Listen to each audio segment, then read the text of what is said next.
Hola, seguimos con esta entrega de Cátedra para la Paz. Seguimos con esta entrega y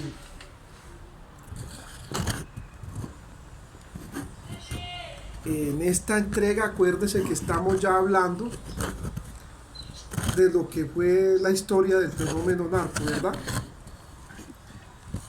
Dijimos de que pues este tema es muy amplio. Dijimos que este tema es muy amplio,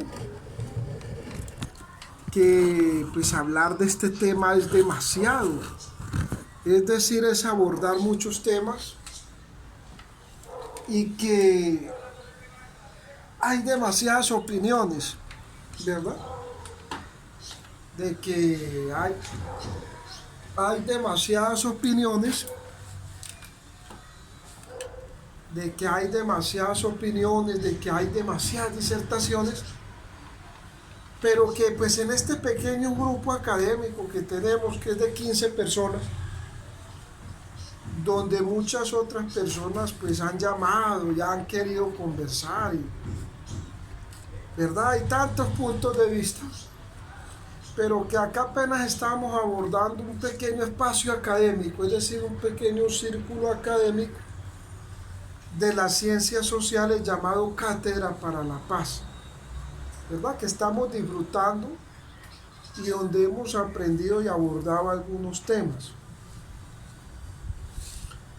Estábamos diciendo que los pueblos latinoamericanos eh, se destacaron por masticar la hoja de coca, por utilizar el cannabis orgánico para rituales, ¿sí? Para el uso recreativo. Y que paralelo a eso, en Norteamérica, eh, con el cambio y la transformación musical, con el surgimiento de lo que fue el rock and roll, ¿verdad? Elvis Presley y la llegada del mundo hippie, ¿cierto? Del rock, los Beatles, los Virus, la llegada de Freddie Mercury, ¿verdad? Grandes estrellas del rock. Norteamérica vivió su esplendor en la música rock de ese tiempo. Freddie Mercury, Michael Jackson, los Beatles, eh, la gran explosión del rock and roll y del rock y del hipismo. Eso produjo un fenómeno conocido en la psicología o en la neurociencia como la euforia, la liberación cerebral de lo que es la euforia, ¿sí? Y muy bueno que ustedes puedan investigar desde un diccionario de psicología, de psicoanálisis, porque es ahí donde se desarrolla lo que es las adicciones del ser humano, la euforia,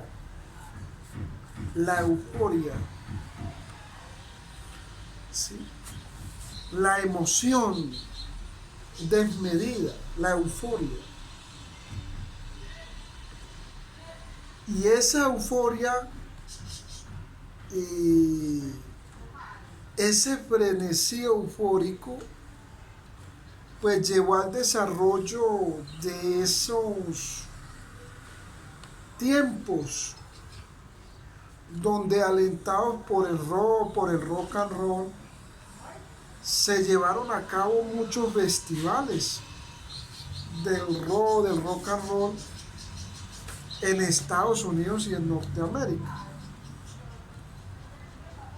Y nacieron lo que fueron los movimientos canábicos o del hipismo. El surgimiento de esos movimientos de esos festivales, de ese aumento de la euforia, paralelamente llevó a una exigencia en el mercado, ¿sí? A una demanda. Y era la demanda de cannabis inicialmente, la demanda de cannabis. Dentro de esa demanda del cannabis, pues América Latina, por sus tierras, por los climas que tiene, por los suelos, la destinación del suelo, se vio como una buena fuente de producción de cannabis inicialmente. Se le vio como una fuente de producción de cannabis. Paralelo a ello, en los laboratorios, algunas investigaciones se encontró que habían unas propiedades medicinales. El aceite de cannabis, fusionarlo, por ejemplo, con el alcohol, fusionar lo que era el cannabis con el alcohol, reducía ciertos dolores reumáticos, reducía ciertos dolores. Y eso llevó a una demanda, pero la gran problemática era que esa demanda en Latinoamérica, en la mayoría de códigos penales latinoamericanos, estaba prohibido el cannabis. Y hasta el son de hoy está prohibido en algunos códigos penales de algunos países de Latinoamérica, está prohibido la producción de cannabis. Entonces muchos campesinos que cultivaban al lomo de mula el cannabis se veían evocados o se veían enfrentados ante el gobierno, que les prohibía la producción y el cultivo del cannabis. Pero a la misma vez había una demanda internacional por parte de Norteamérica, económica, porque pagaban demasiado caro el cannabis. Para ellos era demasiado caro, pero los norteamericanos pues la vendían mucho más cara allá y quedaban con mucho mayores ganancias. Se inicia o se vislumbra entonces lo que hoy conocemos como la guerra de las drogas, ¿sí? Inicia entonces ahí lo que es hasta el día de hoy la guerra de las drogas, que ha causado millones de personas, académicos, profesionales, aquí candidatos presidenciales, personas que han fallecido debido a producto de esa situación.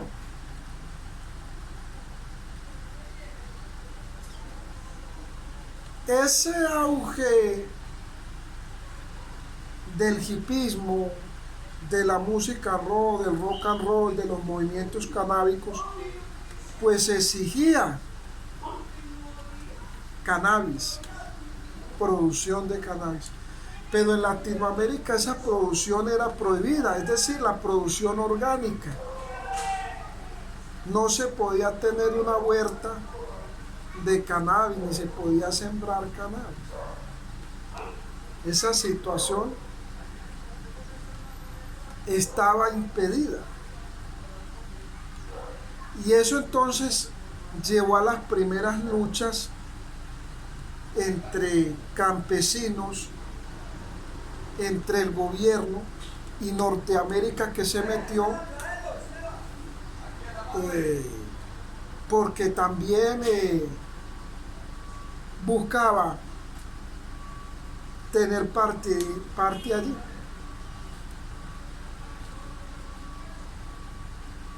Ahora, paralela a esa situación, paralelo a ese problema,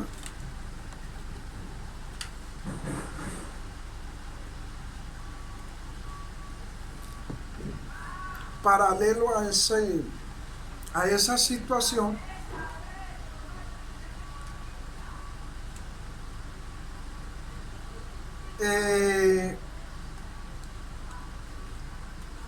cuando se desarrollaron aquí lo que fue el paraestado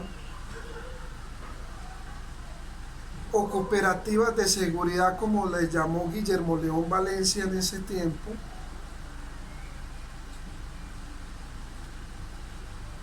estas cooperativas se le salieron de las manos al Estado, crecieron en ejércitos y empezaron a entrenarse o a tener más experticia con extranjeros para poder luchar contra los grupos insurgentes y el mismo Estado, porque se le rebelaron al Estado después, ¿cierto?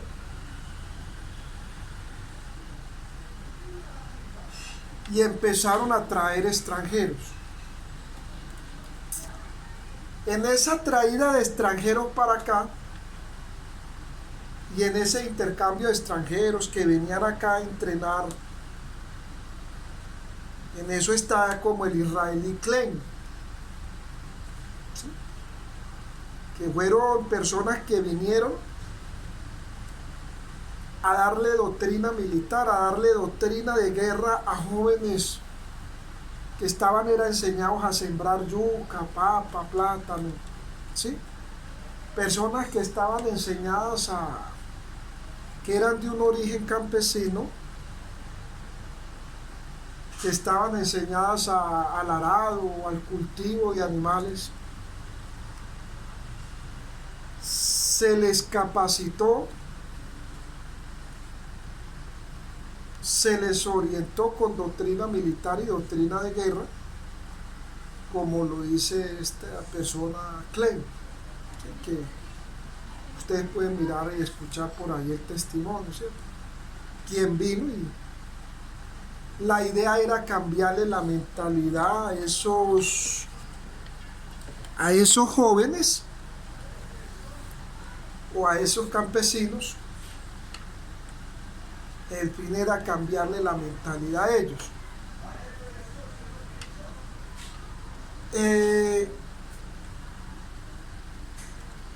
Dentro de esos viajes de la llegada de extranjeros a Colombia, muchos de ellos vinieron con una fórmula química y vinieron con un rumor, con un cuento químico y físico de que la hoja de coca que se masticaba y que producía una euforia, se le podía añadir unos elementos, unos ingredientes y producir lo que era la cocaína. Producir lo que era la cocaína.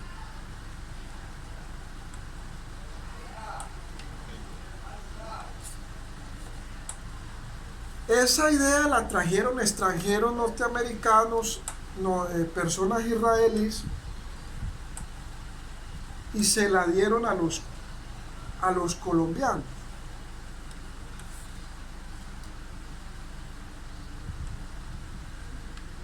Dentro de las personas que recibieron esa idea o que escucharon de esa idea,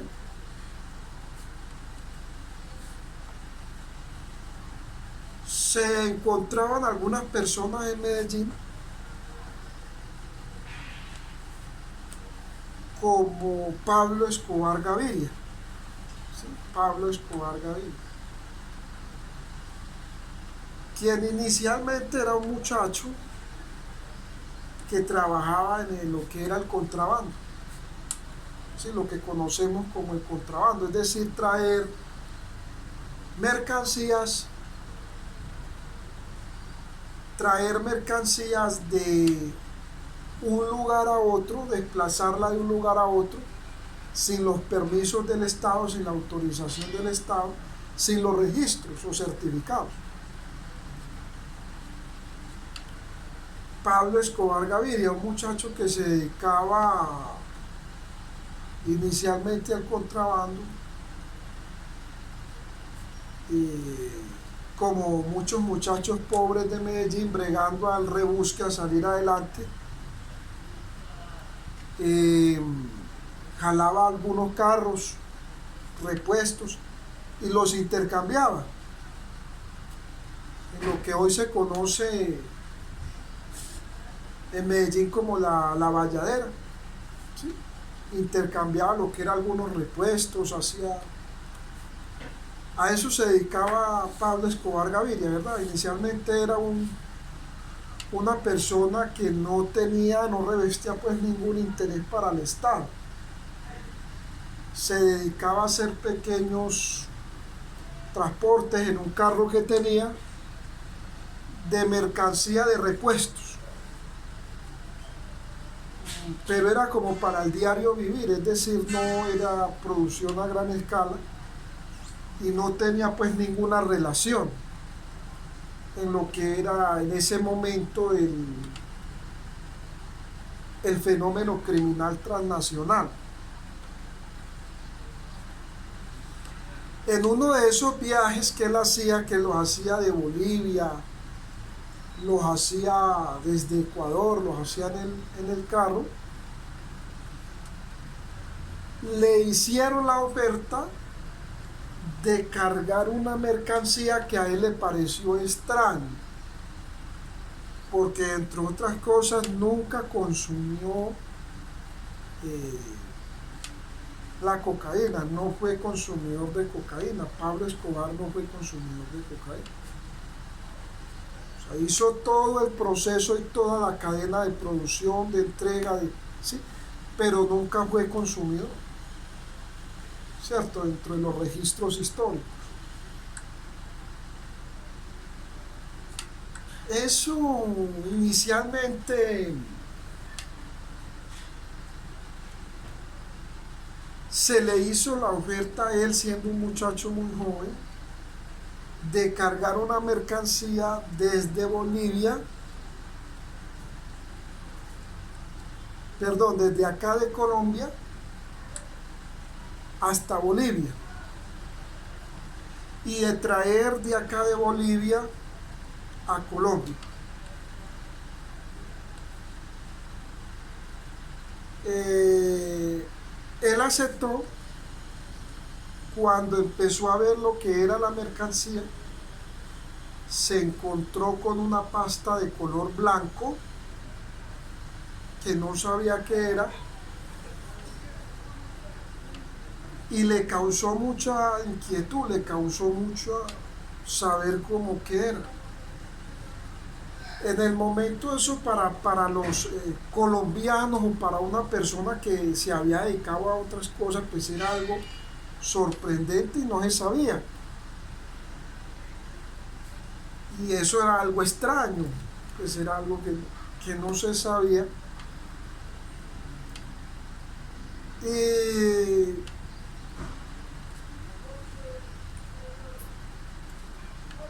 él empezó pues a cargarla y a llevarla, a traerla. Y en ese ir y llevar se dio cuenta de que era pasta, y de que esa pasta estaba siendo llevada a Estados Unidos y de que se pagaba muy buen precio. Entonces quiso de transportarla, es decir, de llevarla y traer insumos y materiales, que era lo que él hacía. Quiso producirla, quiso ser un productor, es decir, poderla producir y poder exportar. A diferencia de otros que la llevaban y la exportaban, fue un hombre que fue mucho más visionario desde el fenómeno criminal. Tuvo mucho más experticia que los anteriores, porque los anteriores en su gran mayoría utilizaban lo que era pequeños carros,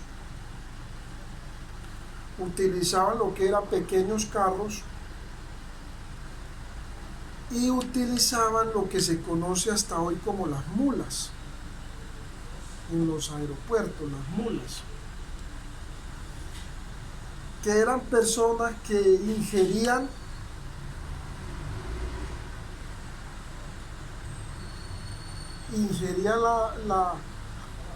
la pasta, la escondían, se cortaban, lo operaban y la escondían en parte del cuerpo, o la llevaban en maletas, o la llevaban oculta en alguna parte.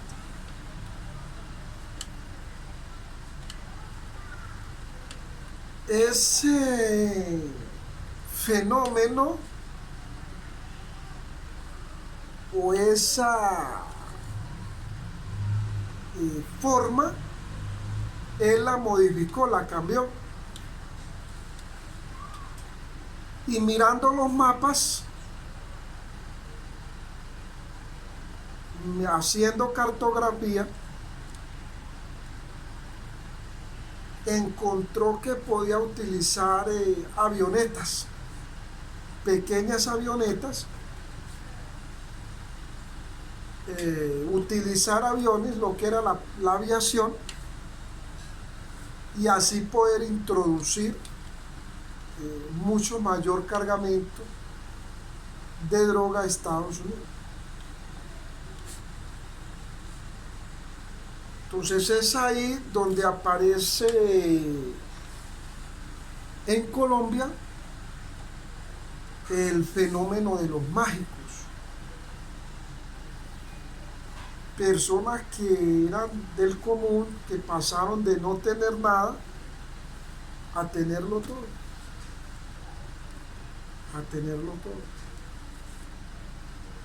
Personas que en un momento dado eran rurales, personas que eran del mundo criminal local,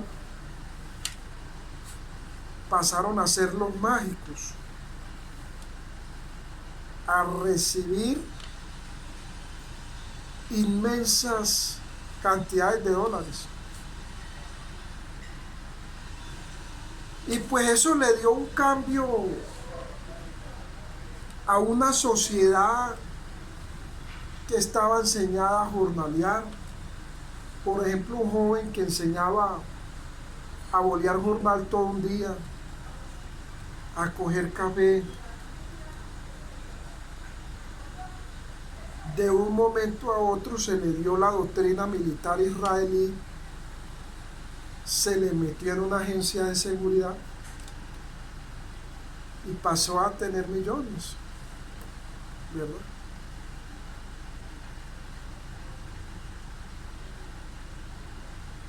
Eso empezó a producirse en todo el país, en todo el territorio colombiano, y empezaron a surgir varias personas, varias personalidades, como Pablo Escobar Gaviria, como el mexicano, como Carlos Leder, como los Ochoa. Grandes personalidades en el mundo de la época que tuvieron y que tienen un auge económico producto de esa magia, de esa idea que tuvo Pablo Escobar Gaviria de que la pasta fuera llevada en avión.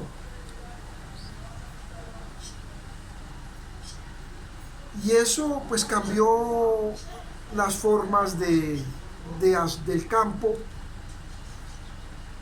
porque estas personas compraron grandes hectáreas de tierra y dejaron de sembrar muchos alimentos que eran natural, que eran nativos de Colombia, y introdujeron lo que fue el ganado, especies de ganado de otros países, construyeron zoológicos, mansiones, edificios, donde habían fincas, casas coloniales. Ellos hicieron urbanizaciones inmensas, edificios inmensos. Entonces la arquitectura de las ciudades cambió, porque la arquitectura colombiana, ustedes han visto el pueblo de Santa Fe de Antioquia, que aún se conserva, era más o menos así. Así como ustedes ven a Santa Fe de Antioquia, sus casas coloniales y las calles, pero esa arquitectura cambió desde ese momento a otro, porque cuando esos mágicos llegaron con edificios, con casas inmensas, yaters, zoológicos, haciendas, caballos de paso fino, multinacionales.